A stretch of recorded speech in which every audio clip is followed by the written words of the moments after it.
Everybody, in this video I will show you how to fix a signal sound problem easy and quick.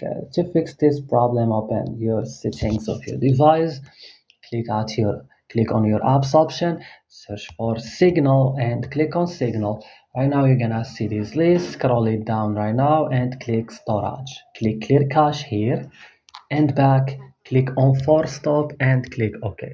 So come to Play Store or App Store and try to update your signal, restart your mobile phone then, and that's it. I hope this video was useful. Don't forget to like and also subscribe, and bye.